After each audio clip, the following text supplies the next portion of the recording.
بالله العلي العظيم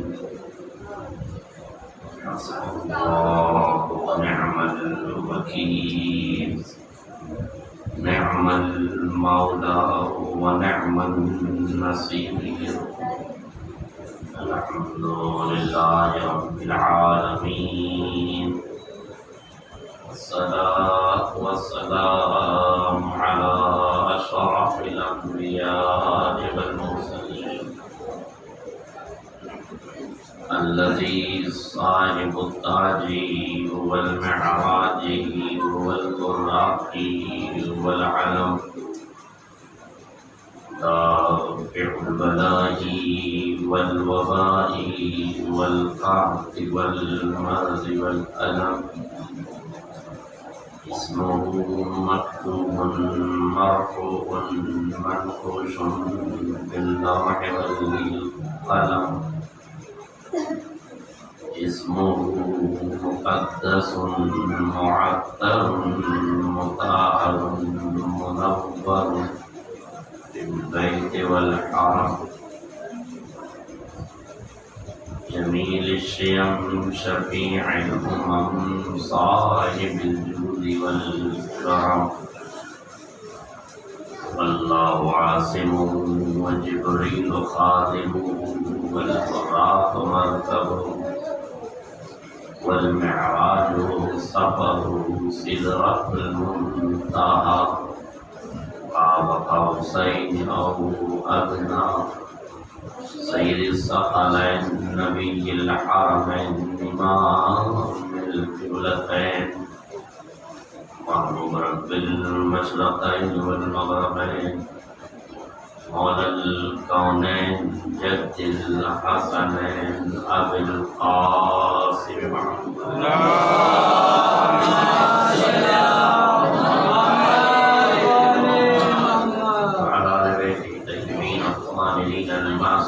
المظلومين ولعنة الدائمة الباقية على أعدائهم أجمعين من الآن إلى قيام يوم الدين أما بعد فقد قال رسول الله صلى الله عليه وآله وسلم الحسن والحسين أبنايا إمامان قاما أو قعدا صلى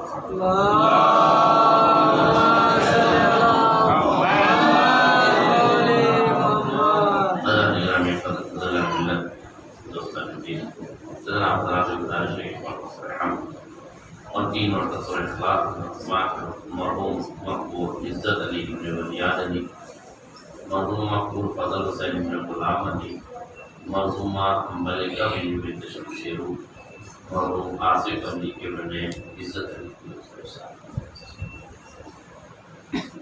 یہ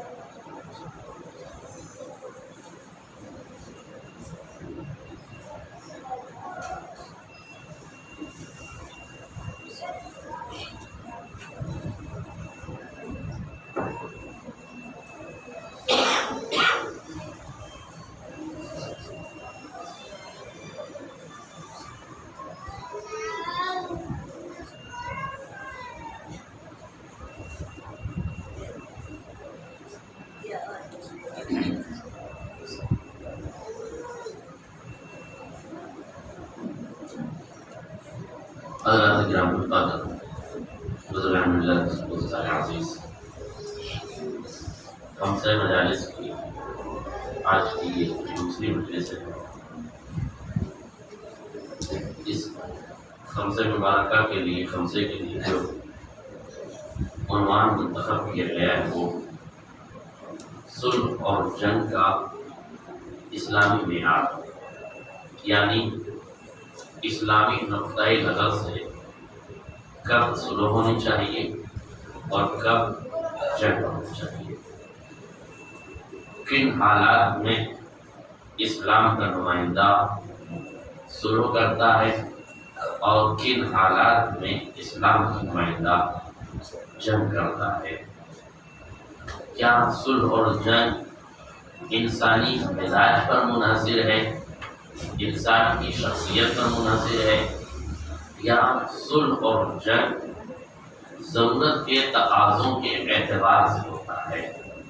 یعنی یہ نہیں ہے کہ ایک انسان کا مزاج لڑنے والا ہے تو وہ جنگ کرے گا، ایک انسان کا مزاج امن پسند ہے تو وہ صلح کرے گا، ایسا نہیں ہے۔ اسلامی نقطۂ نظر سے مزاج کا دخل صلح اور جنگ میں نہیں ہے، بلکہ اسلام کا علاج منحصر ہے صلح اور جنگ پر۔ یعنی جس شے کی اسلام کو ضرورت ہوگی اس شے کو اسلام کا نمائندہ اپنائے گا۔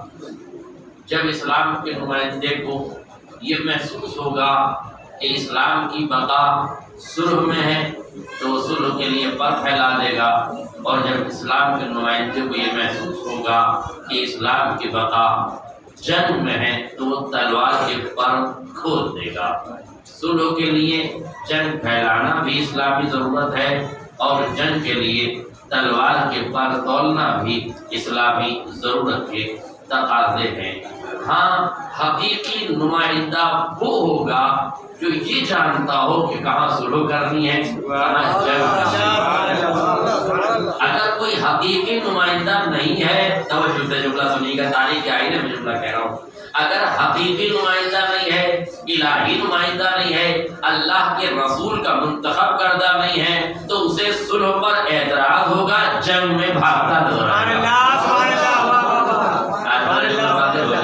اگر جنگ میں بھاگتا نظر آئے، صلح پر اعتراض کرتا نظر آئے، تو سمجھ لیجئے گا مزاج کا اگر لڑاکا ہوتا تو جنگ میں ٹک جاتا، مزاج کا امن پسند ہوتا تو صلح پر اعتراض ہے۔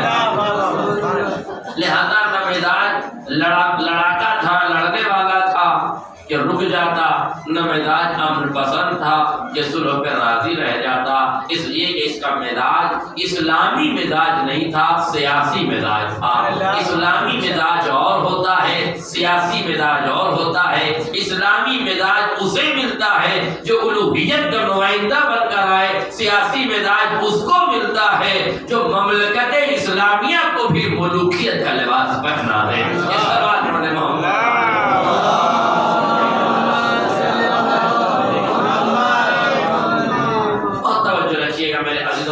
لہذا اسلام کا نمائندہ کبھی صلح کرتا ہے، کبھی جنگ کرتا ہے، اس لیے کہ بقائے اسلام اسی میں ہے۔ اور ہمارے سماج میں بھی ایک جملہ زبان زد خاص و عام ہے کہ ایک آنکھ لڑنے کی رکھیے تو ایک آنکھ ملنے کی رکھیے۔ اس کا مطلب یہ ہے کہ اللہ نے دو آنکھیں دی ہی اس لیے ہے کہ نظر میں اختلاف نہ ہو، نظریے میں اختلاف ہو جائے۔ نظریے کا اختلاف بھی رحمت کا عنوان دیا گیا ہے، زحمت کا عنوان نہیں دیا گیا ہے۔ نظر کا اختلاف ہو، نظریے کا اختلاف ہو، یعنی اگر لڑنا کی صلاحیت ہو تو لڑا بھی جائے، لیکن کہیں ملنے کی بات آئے تو ملا بھی جائے۔ اگر سماج میں لڑتے رہو گے تو اکیلے رہ جاؤ گے، اگر ملتے رہو گے تو بزدل بن جاؤ گے۔ آج میرا جملہ واضح ہو جائے، اگر سماج میں سب سے لڑتے رہو گے، جو آیا اس سے لڑ رہے ہیں، عزیزوں سے لڑ رہے ہیں، رشتہ داروں سے لڑ رہے ہیں، دوستوں سے لڑ رہے ہیں، گھر میں لڑ رہے ہیں، باہر لڑ رہے ہیں، مزاج لڑاکا بنا لیا ہے، تو ایک وقت وہ آئے گا جب سب چھوڑ کے چلے جائیں گے، آپ تنہا رہ جائیں گے۔ اور اگر ملنے پر آ رہے ہیں تو منافقوں سے بھی مل رہے ہیں، فاسقوں سے بھی مل رہے ہیں، فاجروں سے بھی مل رہے ہیں، ان سے بھی اتحاد، ان سے بھی اتحاد، ان سے بھی میل، ان سے بھی میل، تو دنیا کچھ دنوں کے بعد بزدل کہہ کے آپ کو دائرے سے ہٹا دے گی۔ اس لیے رگوں میں لہو دیا گیا ہے تو لڑنے کی صلاحیت بھی رکھیے، اور رگوں میں لہو کے ساتھ ساتھ مزاج امن دیا گیا ہے تو ملنے کی صلاحیت بھی رکھیے۔ ایک سوال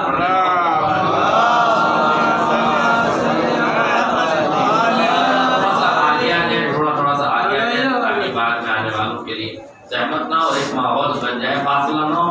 ویسے فصل کے ماننے والے ہیں تو فاصلہ زیادہ مناسب نہیں۔ اے سلامتی امام زمانہ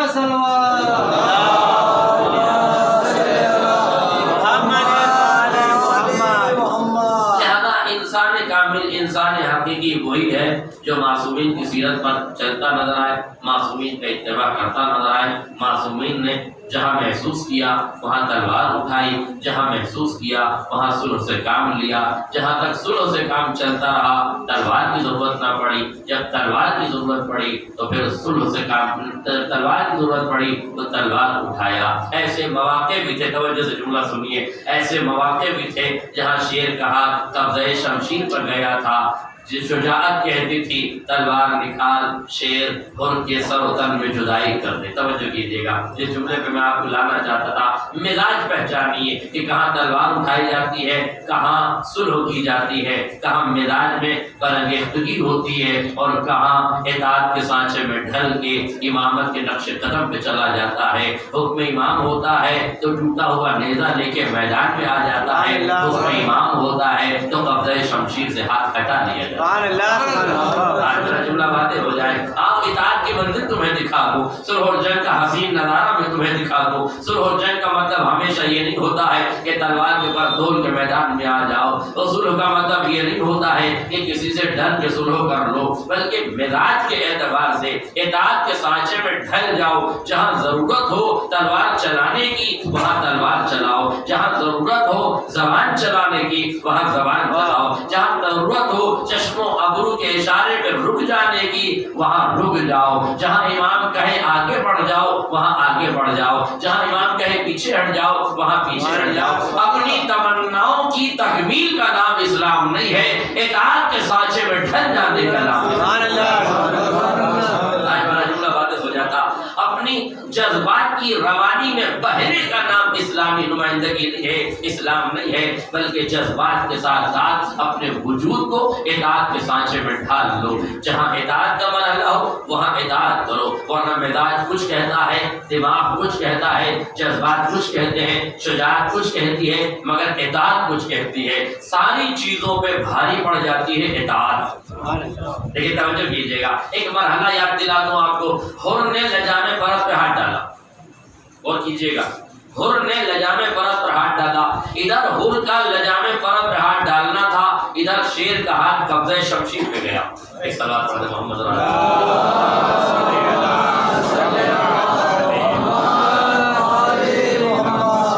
یہ بہت حسین تصویر میں آپ کو صلح جنگ کی دکھانا چاہتا ہوں، ایک اور صلوات پڑھ دیں۔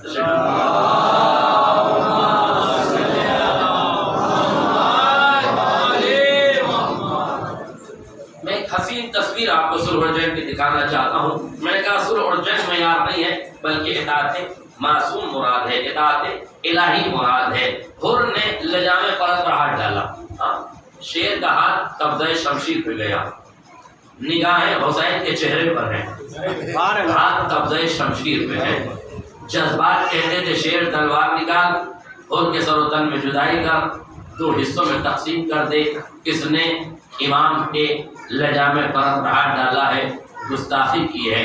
جذبات کہہ رہے تھے تلوار نکال، خاندان کی شجاعت کہہ رہی تھی تلوار نکال، باپ کے لہو کا اثر کہہ رہا تھا تلوار نکال، بنی ہاشم کے خون کا اثر کہہ رہا تھا تلوار نکال، ماں کے شیر کا اثر کہہ رہا تھا تلوار نکال۔ بنی کلاب میں شادی کی تھی، شجاعت کا خاندان تھا نا، تو جو مادری اعتبار سے بھی شجاع ہو، پدری اعتبار سے بھی شجاع ہو، اس کا ہاتھ قبضۂ شمشیر پہ تھا۔ جذبات کیا کہہ رہے تھے، قوت کیا کہہ رہی تھی، طاقت کیا کہہ رہی تھی، بازوؤں کی ابھری ہوئی مچھلیاں کیا کہہ رہی تھی، جوش شجاعت کیا کہہ رہا تھا، مزاج کیا کہہ رہا تھا، حالات کیا کہہ رہے تھے، وقت کے تقاضے کیا تھے، تلوار نکال سر و تن میں جدائی کر دے۔ مگر شیر رکا ہوا کیوں ہے؟ جب جذبات کہہ رہے ہیں آگے بڑھ جا تو آگے کیوں نہیں بڑھتا؟ کہ میری نگاہیں امامت کے چشم و ابرو پہ ٹکی ہوئی ہیں، ادھر سے اشارہ ملے تو تلوار نکلے، ادھر سے اشارہ ملے تو خاموشی ہو جائے۔ اس کا مطلب کیا ہے؟ شیر دونوں صورتوں کے لیے تیار ہے، سر کاٹنے کے لیے بھی تیار ہے، اپنا سر جھکانے کے لیے بھی تیار ہے۔ تو پہچانو، اطاعت پہچانو، اطاعت پہچانو، اطاعت کا مرحلہ پہچانو۔ اور ایک جملہ کہہ دوں، جذبات کہتے تھے تلوار نکال، لفظ بدلوں آسانی سے آپ تک پہنچاؤں، جذبات کہتے تھے تلوار نکال، لفظ بدلوں آسانی سے آپ تک بات پہنچاؤں۔ امام جناب عباس وقت کے مجتہد تھے کہ نہیں؟ وقت کے عالم تھے کہ نہیں؟ اپنے زمانے کے فقیہ تھے کہ نہیں؟ فقاہت اس گھر میں درہ امتیاز تھا، علم اس گھر کی کنیز تھی، علم اس گھر کا خاصہ تھا، یہ شجاعتوں کا خاندان تو تھا مگر علم بھی ان کے رگ و پے میں پیوست تھا۔ زبقنی رسول اللہ دقن دقا کے حقیقی مصداق آل محمد تھے، تو عباس کے پاس علم بھی تھا، اجتہاد کی صلاحیت بھی تھی، استخراج و استنباط کا ہنر بھی آپ کے پاس تھا، فقاہت بھی آپ کے پاس تھی۔ ہونا تو یہ چاہیے تھا کہ اجتہاد کے تقاضے یہ کہتے، جذبات کے تقاضے یہ کہتے کہ شیر تلوار نکال اور سر کے 2 ٹکڑے کر دے، سر و تن میں جدائی کر دے، خود کا خاتمہ کر دے، مگر جیسے ہی امام وقت نے چشم و ابرو کا اشارہ کیا عباس رک گئے۔ مولا اجتہاد کہتا تھا کہ آپ کاٹ دیں، آپ تلوار چلا دیں، سر و تن میں جدائی کر دیں، مگر مولا آپ رک کیوں گئے؟ کیا سنو، میرا اجتہاد کہتا تھا کہ آگے بڑھو مگر امام کی اطاعت کہتی تھی کہ قتل نہ کروں، نہیں میرا لفظ بدلوں۔ یعنی اجتہاد تو کہتا تھا کہ تلوار نکال کے 2 ٹکڑے کر دوں، مگر یاد رکھنا اپنے جذبات کو پیچھے رکھنا، اطاعت امام کو آگے رکھنا۔ نہیں آپ نے توجہ کی، اپنے اجتہاد کو پیچھے رکھنا، اطاعت امام کو آگے رکھنا۔ ارے تمہیں معلوم نہیں جب میرا مرجع وقت موجود ہے تو میں خود اجتہاد کر کے کیوں آگے بڑھتا ہوں؟ جب میرا مرجع وقت موجود ہے تو مجھے اس سے رجوع کرنا پڑے گا، اس کے چشم و ابرو کے اشارے کو دیکھنا پڑے گا، اس کے دل کی دھڑکن کو دیکھنا پڑے گا، اس کے ارادوں کو دیکھنا پڑے گا، اس کے نظریے کو دیکھنا پڑے گا، اس کی نظر سے نظریے کا انعکاس ہوگا، تب عباس کی شخصیت نکھر کے سامنے آئے گی، واضح ہو جاتا۔ اس کے نظر کا نظریہ پا لیں گے جب اس کے نگاہوں میں نگاہیں ملا لیں گے، جب وقت کے آقا کی نگاہوں سے نگاہیں عباس نے ملا دی، ہاتھ قبضہ شمشیر پر ہے، نگاہیں عصمت کے چہرے پر ہیں، بس اس انتظار میں ہیں کہ پلک چھپکے تو تلوار نکلے اور لمحوں میں قلم ہل بصر، چشمے زدن میں حور کے سر و تن میں جدائی ہو جائے، مگر اللہ اکبر، امامت نے پلکیں جھپکائی، اشارہ کیا، شیر کا ہاتھ قبضہ شمشیر سے اتر آیا، قبضہ شمشیر سے ہاتھ ہٹ گیا، ہاتھوں کو جوڑ کے کہوں گا یا علی، اب ابن عبدود کے سینے سے اترنا آسان تھا مگر کسی شیر کا ہاتھ قبضہ شمشیر سے ہٹ جائے، سبحان اللہ سبحان اللہ، یہ کوئی معمولی بات نہیں ہے، یہ مشکل ترین مرحلہ ہے۔ مگر یا علی ایک جملہ اور کہوں گا، مولا آپ عمرو ابن عبدود کے سینے سے اترے تھے تو رضایت رب ملحوظ خاطر تھی، عباس نے قبضہ شمشیر سے ہاتھ ہٹایا ہے تو اطاعت امام پیش نظر ہے۔ اللہ اکبر، میرے مولا کے اطاعت امام پیش نظر ہے۔ لیکن تلوار چل سکتی تھی، خود کے سر و تن میں جدائی ہو سکتی تھی، مگر قبضہ شمشیر سے ہاتھ کا واپس آ جانا کیا سلح نہیں ہے؟ کیا سلح نہیں ہے؟ کیا اس منزل میں اپنے جذبات کو روکنا نہیں ہے؟ کیا تلوار کو روک کے اطاعت کے سانچے میں ڈھک جانا نہیں ہے؟ تو عباس کی زندگی نوجوانوں کے لیے درس ہے کہ ہر جگہ تلوار چلانا شجاعت نہیں ہے، کہیں تلوار روک کے اطاعت کے سانچے میں ڈھک جانا بھی شجاعت ہے۔ اشجع الناس من غلب علی ہوا، معصوم فرماتے ہیں بہادر ترین انسان وہ ہے جو اپنی خواہشات نفس پہ کنٹرول کرے، اپنی تمناؤں پر قابو پا لے، اپنے ارادوں پر قابو پا لے، دھڑکتا ہوا دل، اٹھتی ہوئی نگاہیں اگر تمناؤں کے سیلاب میں بہنے کے لیے نامحرم کی طرف اٹھنا چاہیں تو گناہ کی طرف شیطان اٹھا رہا ہے، اطاعت کی طرف رحمان بلا رہا ہے۔ اب اس مرحلے میں انسان کا امتحان ہے، اگر نگاہیں اٹھا کے شیطان کے ساتھ چلا گیا تو دنیا میں بھی ذلیل ہوگا، آخرت میں بھی ذلیل ہوگا۔ اگر اطاعت رحمان پہ چلا گیا، جذبات پہ کنٹرول کر کے قدم پیچھے ہٹا گیا، یہاں بھی عزت والا ہو جائے گا، وہاں بھی جذبات پہ کنٹرول، اپنی تمناؤں پہ کنٹرول، اپنی آرزوؤں پہ کنٹرول، اپنے اعمال حسنہ کی طرف توجہ، اعمال قبیحہ سے دوری. یہ تمناؤں کے سیلاب میں انسان بہ رہا ہے, خواہشوں کے سیلاب میں انسان بہ رہا ہے. کبھی اسے دولت کی تمنا ہے, کبھی اسے شہرت کی تمنا ہے, کبھی اسے حکومت کی تمنا ہے, کبھی اسے سلطنت کی تمنا ہے. یہ تمناؤں میں بہکا جا رہا ہے. میرے عزیزوں, تمناؤں میں بہنے کا نام اسلام نہیں ہے, جذبات پہ کنٹرول کر کے اطاعت کے سانچے میں ڈھل جانے کا نام اسلام. اسلامی نقطۂ نظر سے صلح اور جنگ کا معیار پہچانیے. کس مقام پر صلح ہوتی ہے, کس مقام پر جنگ ہوتی ہے. شیر کا ہاتھ قبضہ شمشیر پر ہے مگر خالی واپس آ گیا. مولا مولا آپ نے حکم دینا چاہیے تھا. آپ کے شیر کی تلوار نکلتی, شیر شمشیر بکب ہو جاتا اور 2 لمحوں میں ہر کا خاتمہ ہو جاتا. مگر مولا آپ نے حکم دیا, چشم و ابرو کے اشارے سے فرمایا, شیر کو متوجہ کیا, قبضہ شمشیر سے ہاتھ ہٹا لیا جائے. اطاعت کے سانچے میں ڈھلا ہوا غازی, اطاعت کے سانچے میں ڈھلا ہوا غازی, علی کی تمنا میں ڈھلا ہوا غازی, بطول کی تمنا میں ڈھلا ہوا غازی, زینب کی آرزوؤں کو تکمیل تک پہنچانے والا غازی, اپنے منزل کمال پر, اپنے منزل اطاعت پر ہے, اپنے ہاتھ کو قبضہ شمشیر سے ہٹا دیتا ہے. مولا آپ تلوار چلانے کا حکم کیوں نہیں دیتے؟ کہا اس لیے نہیں دیتے, جو تشنگی سے مر جائے, جو پانی سے مر جائے, اسے تلوار سے نہیں مارا.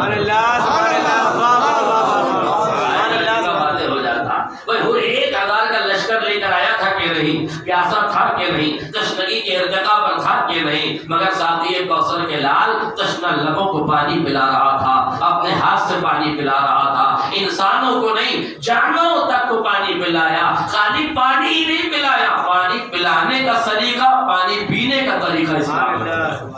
آج میرا جملہ واضح ہو جائے. امام نے کیا کہا, دیکھو جب جانوروں کو پانی پلانا تو دھیان رکھنا, وہ ایک گھونٹ میں ایک مرتبہ میں پانی نہیں پیتا ہے, رک رک کے پانی پیتا ہے. لہذا جب وہ ٹھہر جائے تو یہ نہ سمجھ لینا کہ وہ پانی پی چکا ہے, بلکہ رک جانا, دوبارہ اس کو پانی پلانا. جب وہ رک جائے تو دوبارہ پانی پلانا, دوبارہ پانی پلانا, جب کئی بار میں وہ پانی پی لے. مولا کیا بتانا چاہتے ہیں؟ کہ یہ بتانا چاہتا ہوں کہ جانور بھی ایک مرتبہ میں گٹک گٹک پانی نہیں پی جاتا, رک کے پیتا ہے.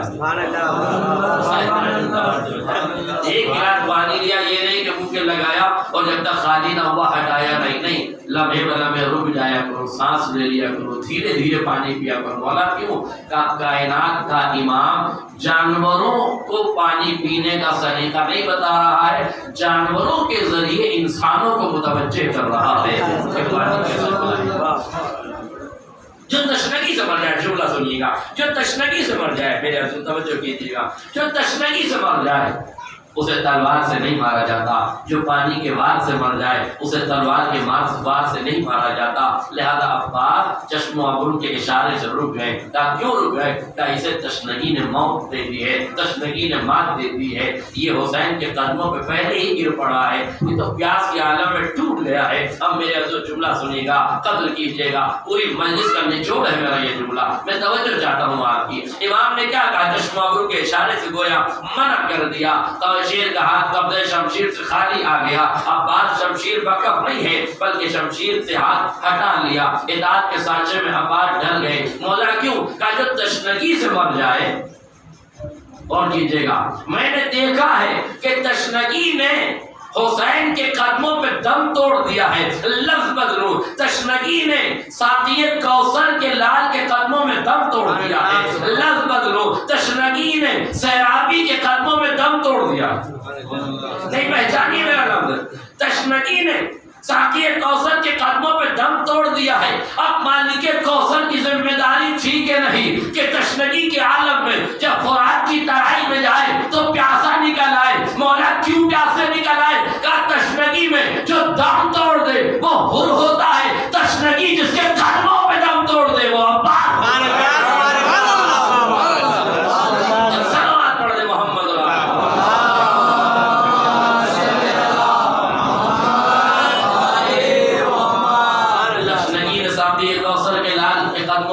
توڑا. مگر مگر ساقی کوثر کا لال ہے جو مرتبہ سیرابی کے قدموں میں کھڑا ہو، سیرابی میں قدم ڈال کے کھڑا ہوا ہے، اپنے پورے وجود کے ساتھ فرات کے اوپر کھڑا ہوا ہے۔ تاریخ کہتی ہے، روایت کہتی ہے، عباس نے چلو میں پانی کو لیا اور پانی کو فرات کے منہ پہ مار دیا۔ مولا یہ چلو میں پانی لیا کیوں؟ کہا چلو میں پانی نہیں لیا ہے، کائنات کو عباس نے قبضہ بتایا ہے فرات پر۔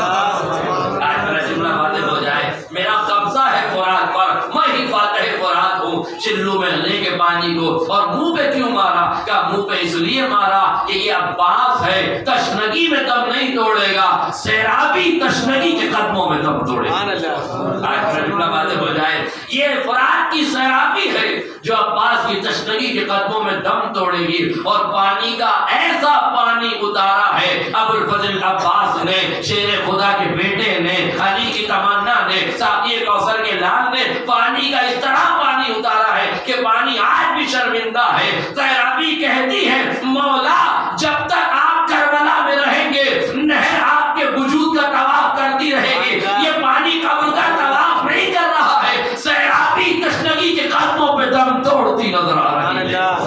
ایک صلوات پڑھ دے محمد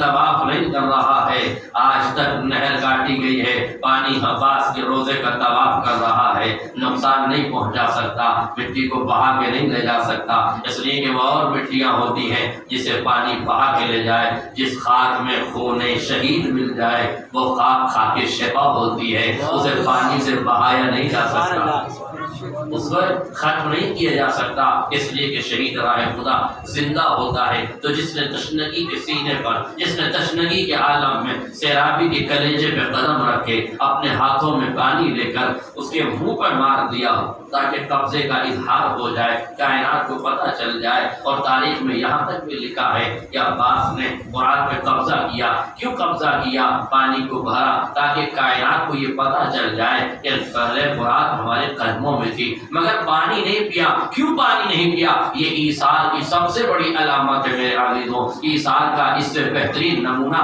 کائنات میں کہیں نہیں ملے گا۔ ایثار کس چیز کا نام ہے؟ ایثار اس چیز کا نام ہے کہ جو آپ کے پاس وہ دوسروں کو دے دے۔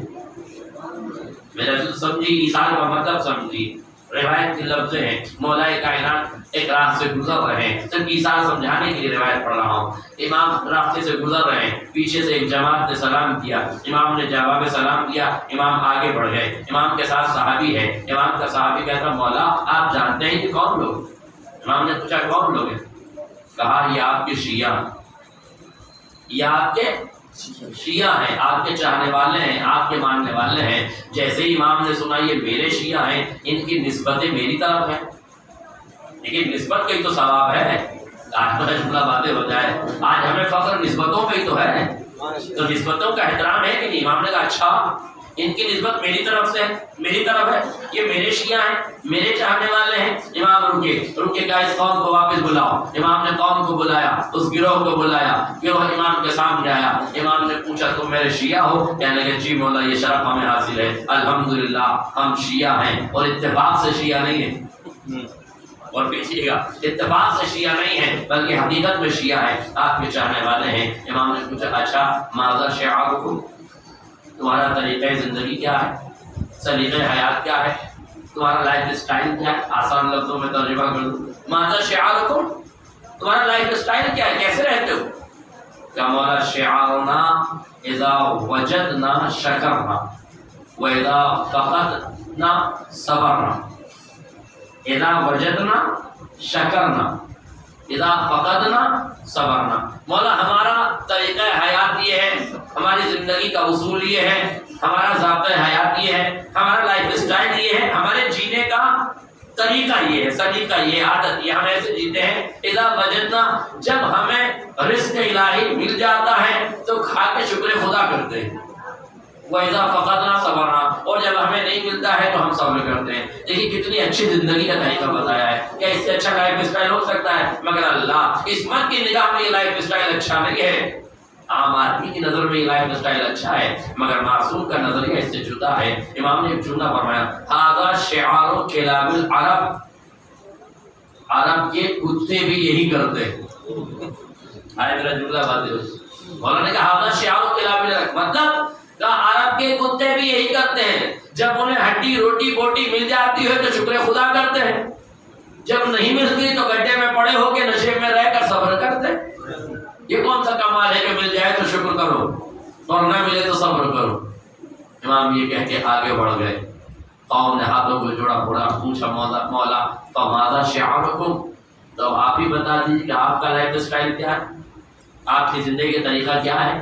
ہمیں آپ کی زندگی سے مطلب ہے نا, ہم تو آپ کے نقش قدم پہ چلنا چاہتے ہیں نا. آپ ہمیں زندگی کا طریقہ بتا دیجیے, ہمیں لائف اسٹائل بتا دیجیے, ہمیں ضابطۂ حیات بتا دیجیے.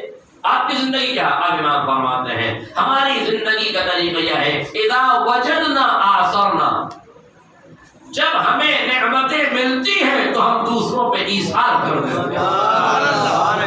وَإِذَا فَقَدْنَا شَكَرْنَا, اور جب ہمیں نہیں ملتا ہے تب بھی ہم شکر خدا کرتے ہیں. مل جانے کے بعد شکر خدا کرنا کمال نہیں ہے, نہ ملنے کے بعد بھی اس کی وحدانیت کا خیال رکھنا, اس کی الوہیت کا خیال رکھنا, اسے اپنا پروردگار مانتے ہوئے شکر خدا کرنا. مصیبتوں پہ صبر کرنا کمال نہیں ہے, مصیبتوں پہ شکر کرنا کمال. یاد رکھیے گا کربلا والوں نے مصیبتوں پہ فقط صبر نہیں کیا ہے بلکہ مصیبتوں کے بعد بھی شکر خدا کیا ہے. آج میرا جملہ بند ہو جاتا. اسی لیے کہا ہے کہ کربلا کے بعد بھی تو سید سجاد ہے, کربلا کے بعد بھی تو سید سجاد ہے, دوسرا ہوتا تو کہہ دیتا خدا کوئی نہیں. جرمنی کے بہت خوبصورت تو مثل ہے, دوسرا ہوتا تو کہہ دیتا خدا کوئی نہیں. اتنی مصیبتوں کے بعد اگر کوئی شکر اور صبر پر مکمل عمل کر رہا ہے تو وہ عصمت پر, وہ معصوم ہے, وہ الہی نمائندہ ہے. امام نے کیا فرمایا, جب ہمیں ملتا ہے تو ہم ایثار کر دیتے ہیں, جب ہمیں نہیں ملتا تو ہم شکر خدا کرتے ہیں. پورا بہتا ہوا فرات کا پانی عباس کے قدموں میں ہے, چاہتے تو پی لیتے مگر علی کی زندگی کا طریقہ بتایا. ملنے کے بعد پی لینا کمال نہیں ہے, اس پانی کو چھوڑ کر فرات سے مشک بھر کے بچوں تک پہنچا دینا کمال ہے. اور شاید یہی وجہ ہے کہ پلانے والے کو ساقی کہتے ہیں, بہت زیادہ پلانے والے کو سقا کہتے ہیں. حوض کوثر کا ساقی اور ہے, فرات سے پیاسا نکل جانے والا سقا کائنات میں بہت ہے. اس سوال سے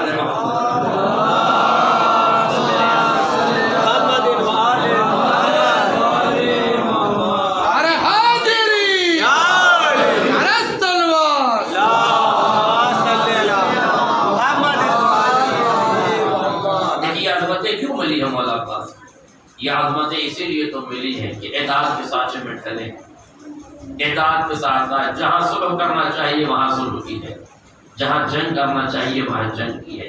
اس مزاج اس معیار کو برقرار رکھا ہے. ورنہ غور کیجیے مولا عباس کی ولادت کا اصل مقصد کیا تھا, کیا فرمایا مولا کائنات نے اپنے بھائی جناب عقیل. بات آ گئی تو اسی پیرا میں سن لیجیے, گفتگو انشاءاللہ کل صلح جنگ کے دوسرے مطلب میں. کیا کہا مولا, عقیل میرے لیے بہادر خاندان تلاش کرو. کیوں؟ تاکہ ایک بہادر بیٹا پیدا ہو جو کربلا میں میرے حسین کے کام آئے. یا علی, آپ عقیل سے کیوں کہہ رہے ہیں کہ تم تلاش کرو؟ آپ کا علم, آپ کا حلم, آپ کا کمال, روایات میں آپ کی فضیلتوں میں جو بات قائم ہے وہ یہی ہے. پیغمبر نے فرمایا اعلمکم علی, اعدلکم علی, افقہکم علی, اوراکم علی, ازہدکم علی, اشجاعکم علی. تم میں سب سے زیادہ بہادر علی, تم میں سب سے زیادہ تقوی والا علی, تم میں سب سے زیادہ پرہیزگار علی, تم میں سب سے زیادہ قضاوت کرنے والا علی, تم میں سب سے زیادہ عدالت رکھنے والا علی, تم میں سب سے زیادہ علم رکھنے والا علی. تو مولا آپ تو ہر اعتبار سے عالم علم لدنی کے مالک ہیں. مولا آپ کے بارے میں کیا عرض کروں, بس اتنا کہہ دینا کافی ہوگا کہ آپ 3 دن کی عمر میں 4 کتابیں پڑھ کے سناتے ہیں. بجائے 3 دن کی عمر میں 4 کتابیں پڑھ کے سناتے ہیں, وہ بھی زمینی کتابیں نہیں, آسمانی کتابیں, وہ بھی وہ کتابیں نہیں جو بندوں پہ نازل ہوئی ہیں, وہ کتابیں جو نبیوں پہ نازل ہوئی ہیں. اور ایسی نہیں پڑھی جیسے نبی پڑھتے تھے, ان سے اچھی پڑھتے ہوئے نظر آ رہے ہیں. اور یہ ہم نہیں کہہ رہے, پیغمبر نے سند دی ہے. یعنی تم نے توریت کو اہل توریت سے اچھا پڑھا، یعنی تم نے زبور کو اہل زبور سے اچھا پڑھا، یعنی تم نے انجیل کو اہل انجیل سے اچھا پڑھا، یعنی تم نے قرآن کو ایسے پڑھا جیسے میں پڑھتا ہوں۔ ارے میرے عزیزو، ابھی تو قرآن نازل بھی نہیں ہوا۔ دیکھیں، نازل ہونے کے بعد جو پڑھے وہ امت ہے، نزول سے پہلے جو پڑھ لے آغوش رسالت میں وہ علی ہے۔ ابھی قرآن نازل نہیں ہوا ہے، لیکن میرے مولا نے قرآن پڑھے، سورہ مومنون کی تلاوت کی۔ قد افلح المؤمنون الذين هم في صلاتهم خاشعون، یہ مومنون کے سورے کی ابتدائی آیت امام نے تلاوت کی۔ غور فرمائیے گا، ابھی نزول قرآن نہیں ہوا ہے، مگر علی 3 دن کی عمر میں 4 کتابوں کی تلاوت کرتے ہیں۔ یعنی آپ کے علم اور علم کا کیا کہنا، بھائی ایک جملہ سن لیجیے، یعنی آپ کے علم اور علم کا کیا کہنا، آپ کے علم اور بصیرت میں تو ہم گفتگو کر ہی نہیں سکتے، مگر آپ کے ہاتھ میں جو ذوالفقار ہے وہ اتنی بابصیرت ہے، باشعور ہے، اتنی اس کی نگاہ تیز ہے، اتنی دوربین نگاہ رکھنے والی ہے کہ جیسے ہی ذوالفقار کا دستہ آپ کے دست مبارک میں آتا ہے، رگوں کی نرمی، ہتھیلی کی گرمی پاتا ہے، تو اتنی بابصیرت ذوالفقار کو بنا دیتا ہے کہ دیکھ کے چلتی ہے 70 نسلوں میں کوئی مومن تو نہیں ہے۔ جملہ واضح ہو جائے تو جس کے تلوار کی نگاہیں کتنی زیادہ تیز ہوں کہ نسلوں میں ایمان کا جائزہ لے لیتی ہو، اس کی اپنی نگاہ بصیرت کا کیا عالم، آج میرا جملہ واضح ہو جائے، اپنے اس کے شعور و بصیرت کا عالم کیا ہوگا۔ یعنی پھر آپ عقیل سے کیوں کہہ رہے ہیں، میرے توجہ کیجئے گا، عقیل سے کیوں کہا؟ عقیل سے اس لیے کہا کہ عقیل علم انساب کے مالک تھے، یعنی عرب کی نسلوں کے بارے میں جناب عقیل بہت اچھی طریقے سے جانتے تھے۔ اور سنیے جملہ، کتنے بڑے عالم علم انساب کرتے تھے۔ علامہ بلاغری نے انساب العرب میں لکھا ہے، اور بہت سی کتابوں میں یہ روایت تاریخ کی موجود ہے کہ جناب عقیل جب ضعیفی کی منزلوں میں چلے گئے اور نگاہیں آپ کا ساتھ دینا چھوڑ دیا، اتنے بڑے عالم علم انساب تھے جناب عقیل کہ جب کوئی راہ سے گزرتا تھا تو اس کے نقشے کفے پا دیکھ کے، اس کے پیروں کے نشان دیکھ کے بتا دیتے تھے کہ کس قبیلے کا بندہ گزرا۔ محسوس کیجیے، نقشے کفے پا دیکھ کے، پیروں کے نشان دیکھ کے بتا دیتے کہ کس بندہ۔ آج اگر علم کی ترقی سے انگلیوں کے نشان دیکھ کے قاتل کا پتہ چل سکتا ہے تو نقشے کفے پا سے نسلوں کا پتہ بھی چل سکتا ہے۔ یعنی جو علم ہے اسی علم کے امتداد کا نام ہے، اسی علم کے ارتقاء کا نام ہے، جو آل محمد کی تحریر سے پنپا ہے۔ آج انگلیوں کے نشان سے قاتل نہیں پکڑے جا رہے ہیں، جناب عقیل کے علم کی ترجمانی ہو رہی ہے۔ ہم نقشے کفے پا سے پہچانتے تھے، تم انگلیوں کے نشان سے پہچانتے ہو، جب کچھ جو کچھ ہے تمہارے دامن میں دیا ہوا اسی در کی خیرات کا ہے۔ یہ اور بات ہے کہ آل محمد کے در کی خیرات غیروں نے لے کے ترقی کر لی ہے، اپنے صرف نعرے ہی لگا رہے ہیں۔ اس صلوات پڑھ دیں محمد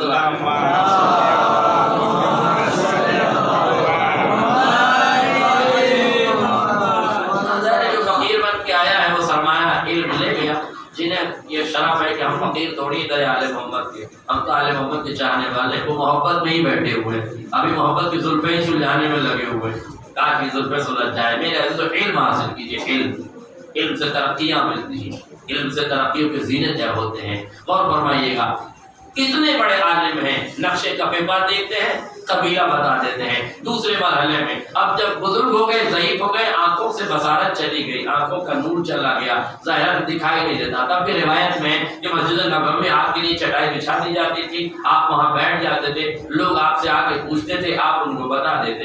ایک دن ایک شخص آیا، اس نے طنز میں آ کے کہا، اے عقیل، اے ابو طالب کے بیٹے، ذرا اتنا تو بتا دو کہ کیا اب تمہاری نگاہیں کام نہیں کرتی ہیں تو کیا اب نسلوں کا پتہ بتا سکتے ہو؟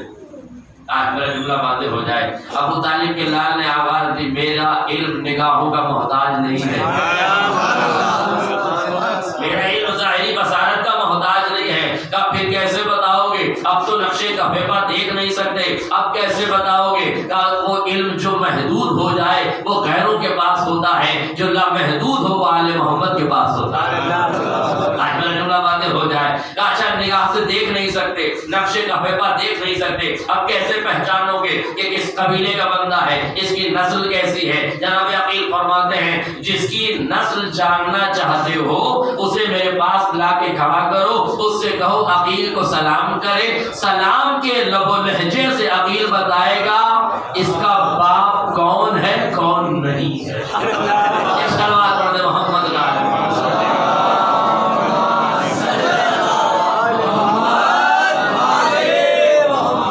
یہ ہے ابو طالب کا بیٹا جو لب و لہجے سے بتا دیتا ہے کہ نسل میں کھوٹ ہے یا نہیں، نسل میں کوئی کمی اور خامی ہے کہ نہیں۔ تو جو لب و لہجے سے لفظوں کے اتار چڑھاؤ سے نسلوں کا پتہ بتا دے وہ آل محمد ہے۔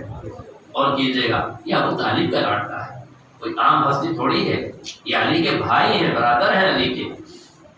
اور فرمائیے لہذا آپ سے کہا کہ علی نے مولا نے فرمایا عقیل بھیا میرے لیے بہادر خاندان کا انتخاب کرو۔ بس آخری فکر سن لیجیے، امام نے جیسے ہی کہا بہادر خاندان کا انتخاب کرو، یہ تاریخی بحثیں ہیں کہ کیوں امام نے کہا۔ ایک جملہ سن لیجیے، امام نے عقیل سے کیوں کہا؟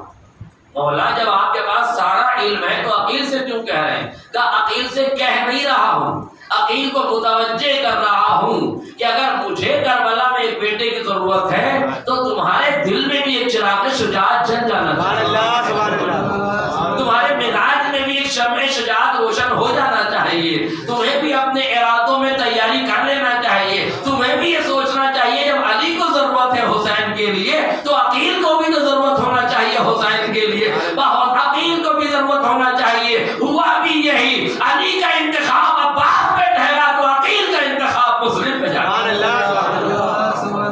لہذا جیسے عقیل نے جیسے علی نے تیاری کی تو عباس کی شکل میں ایک بیٹا ہوا، ایسے ہی عقیل نے تیاری کی تو مسلم کی شکل میں ایک بیٹا ہوا، اور دونوں بیٹوں نے کربلا کے اس عمل میں اپنے کارہائے نمایاں انجام دے کے اپنے پدران گرامی قدر کی عزتوں اور عظمتوں کی لاج رکھ کے بتایا۔ کوفے میں جناب مسلم کا کردار موجود ہے اور کربلا میں جناب عباس کا کردار موجود ہے۔ بس میں نے گفتگو کو ختم کر دیا۔ آخری فقرہ سن لیجیے، مولا توجہ کیجیے، آخری فقرہ عزیزوں، مولا آپ نے عقیل سے کیوں کہا؟ تاکہ چراغ شجاعت روشن ہو جائے۔ مولا اب یہ بھی بتا دیجئے، جناب عقیل سے پوچھنا چاہوں گا مولا اب آپ یہ بتا دیجئے کہ کیا خاندان بنی ہاشم سے بہادر کوئی خاندان تھا عرب میں؟ خاندان بنی ہاشم سے بہادر کوئی تھا؟ نہیں میرے عزیزوں، بنی ہاشم سے زیادہ بہادر کوئی قبیلہ نہیں تھا۔ تو پھر جناب عقیل نے بنی کلاب کا انتخاب کیوں کیا؟ اللہ اکبر، قسمتوں کے اشارے، قسمتوں کے مشورے، قسمتوں کی تعمیر، قسمتوں کی تعبیر سے قسمتیں تو واقف ہیں مگر وہ جس کو واقف کر دیں۔ عقیل بھی جانتے ہیں کہ کوئی نہیں ہے جو بہادر ہو مگر فرق ہے، بنی ہاشم تلوار کے دھنی ہے، بنی کلاب نیزہ برداری کے ماہر ہیں۔ مولا جانتے ہیں کہ کربلا میں تلوار کی جنگ نہیں کرنا ہے، ٹوٹے ہوئے نیزے سے جنگ کرنا۔ اللہ بس میں نے گفتگو تمام کر دی، اور جب بات ابوالفضل عباس تک آ گئی ہے تو آئیے اس شعر کے مصائب بھی آپ کو سنا دوں جس شعر نے اپنی پوری قوت سے دفاع عصمت کیا ہے۔ انی احامی ابدا عن دینی واللہ ان قطعتم یمینی، انی احامی ابدا عن دینی، اگر تم نے میرے داہنے بازو کو قلم بھی کر دیا ہے تو کیا ہوا، میں ہمیشہ حسین کی نصرت کرتا رہوں گا، وعن الصادق الامامی، میرے سچے امام کی میں نصرت کرتا رہوں گا، میں اپنے اہل حرم کی حفاظت میں اپنی جان دیتا رہوں گا۔ اللہ، اس شعر کا نام ہے عباس، سنیں گے جس نے زندگی بھر تلوار کا فن سیکھا تھا، اس لیے تاکہ حسین کی نصرت میں قدم بڑھائے جائیں، تاکہ حسین کی نصرت میں تلوار چلائی جائے۔ تاریخ کہتی ہے علی نے تلوار کا ہر فن سکھایا، سکھانے کے بعد عباس کو ایک چوراہے پہ کھڑا کیا، میرے لال میں نے تجھے تلوار کا سارا فن سکھا دیا ہے، اس مقام پہ کھڑے رہنا، جب کوئی بہادر آئے تو کہنا تلوار کے پر کھول لے، ہم دونوں جنگ کرنا چاہتے ہیں، ہم دونوں ایک دوسرے سے تلوار کی آزمائش کرنا چاہتے ہیں۔ لو عزاداروں، کچھ دیر کے بعد ایک نقاب پوش سوار آتا دکھائی دیا، سیاہ لباس میں اپنے آپ کو ملبوس کیے ہوئے ہے، صرف اس کی آنکھیں نظر آ رہی ہیں۔ عباس نے آنکھوں سے آنکھیں ملائی، آنے والے سے کہا تلوار کے پر کھول لے، ہم چاہتے ہیں کہ داد شجاعت دکھائیں، ہم چاہتے ہیں کہ زور شجاعت دکھائیں۔ آنے والے نے تلوار اٹھائی، عباس پر حملہ کیا، عباس نے حملے کا جواب دیا۔ تاریخ کہتی ہے کئی گھنٹے تک دونوں میں جنگ ہوتی رہی، جب کئی گھنٹے گزر گئے تلوار کے رد و عقل ہوتا رہا۔ ایک مرتبہ شیر نے اپنے ہاتھ سے اشارہ کیا، تلوار کو زمین پر گاڑا، اپنے ہاتھوں کو دونوں بازو پہ رکھ کے فرمایا اے بھائی تو کون ہے؟ اب عباس کے بازوؤں میں درد ہونے لگا ہے۔ جیسے اتنا سننا تھا، آنے والے نے نقاب الٹ لی، عباس کی پیشانی کا بوسہ دیا، عباس کے بازوؤں پہ ہاتھ رکھ کے فرمایا آ میرے شیر، اب تو میدان کربلا کے لیے تیار ہو گیا ہے، اب تو نے سارے فنون حرب و ضرب سیکھ لیے ہیں۔ اللہ جس عباس نے پوری زندگی تلوار کا فن سیکھا تھا، مگر اللہ نو محرم پہ جب عباس تلوار پہ سیکل کرنے لگے، حسین نے تلوار کو لیا زانوں پہ رکھ کے توڑ دیا ہے میرے شیر۔ ارے کل شجاعت کے جوہر نہیں دکھانے ہیں، کل صبر کا پیمانہ چھڑکا، کل صبر کے دامن کو ہاتھ سے جانے نہیں دینا ہے۔ اے میرے شیر تو میرے لشکر کا علمدار ہے نا، یہی تو پوچھا تھا مولا عباس نے، آقا مجھے بھی رنگ کی اجازت دے دیجیے۔ تاریخ کہتی ہے جیسے ہی حسین نے دیکھا فرمایا عباس تو میرے لشکر کا علمدار ہے، تجھے مرنے کی اجازت کیسے دے دوں؟ لو عزاداروں نا فرماتے ہاں بچوں کے لیے سبیل آپ کر لو۔ سکینہ کا خشک مشکیزہ لیا، چچا نے مشکیزہ لیا، بھتیجی نے بچوں کو ڈھارس دلانا شروع کر دی، امی نے بنانا شروع کر دی۔ اے بچوں اب نہ گھبراؤ، اب میرا صدقہ جا رہا ہے، اب میرا چچا جا رہا ہے، اب لبوں پہ خشکی نہیں رہے گی، اب مزاج میں آپ کے تشنگی نہیں رہے گی، اب وجود میں تشنگی نہیں پنپے گی، اب میرا چچا جا رہا ہے، اب سیرابی کے لیے علمدار جا رہا ہے، اب میرا چچا عباس جا رہا ہے، اس مشکیزے میں پانی ضرور آئے گا۔ تاریخ ایک فقرہ سن لیجیے، روایت کہتی ہے جیسے ہی مولا نکلنے لگے نا، روایت کہتی ہے جناب عباس کو جناب فضہ نے بلایا، جناب فضہ سے جناب زینب نے کہا تھا میرے شیر کو بلاؤ، شیر قریب آیا، یہ جناب زینب نے قریب کو پلا کے بٹھا کے بلا کے ایک جملہ کا بھائی بابا کی ایک روایت سنتے، بس آخری پہ بابا کی ایک روایت سنتے چلے جاؤ۔ وہاں جناب عباس نے فرمایا شہزادی فرمائیے کون سی روایت ہے؟ کہا میں کوفے کی شہزادی تھی، بابا کے پاس بیٹھی تھی، ایک ہوا کا جھونکا آیا، میرے سر سے چادر سرک گئی، میرے سر سے چادر کا سرکنا تھا، ایک مرتبہ میرا بابا زانو قطار رونے لگا، میں نے ہاتھوں کو جوڑ کے کہا بابا رونے کا کیا سبب ہے؟ ہم اور آپ ہیں، صحن خانہ میں کوئی نہیں ہے، ایسی تو کوئی بے پردگی نہیں ہوئی ہے، آپ کیوں گریا فرما رہے ہیں؟ جناب زینب نے ہاتھوں کو جوڑ کے وجہ پوچھی، علی فرماتے بیٹا میں آج کے لیے نہیں رو رہا ہوں، میں اس دن کے لیے رو رہا ہوں جب فوج اشریا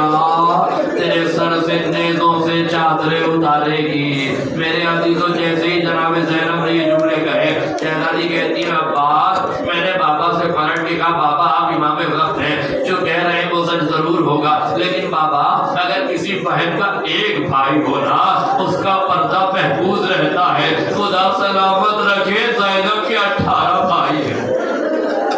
اب بات اس کے بعد میں نے ایک جملہ کہا تھا بابا سے، بابا 18 بھائیوں کی بہن زینب ہے، لیکن بابا 18 بھائیوں میں 17 بھائی ایک طرف ہے، ارے تنہا میرا شیر جیسا بھائی عباس کافی ہے، ارے جب تک عباس زندہ رہے گا اس کی مجال کے مجھ پر نگاہ اٹھا کے دیکھے، مگر اے عباس اب تم جا رہے ہو، مجھے بابا کی روایت کی تصدیق ہوتی نظر آ رہی ہے۔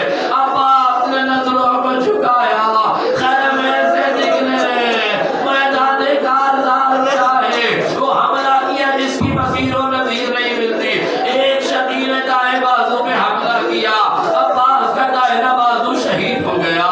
عباس نے مشق سکینہ کو دانتوں میں دبایا، علم کو سنبھالنے کی کوشش کرتے ہوئے عباس آگے بڑھ رہے ہیں۔ تاریخ کے ایک مرتبہ بائیں بازو پر حملہ ہوا، جیسے ہی عباس کے دونوں بازو کٹے، ایک تیر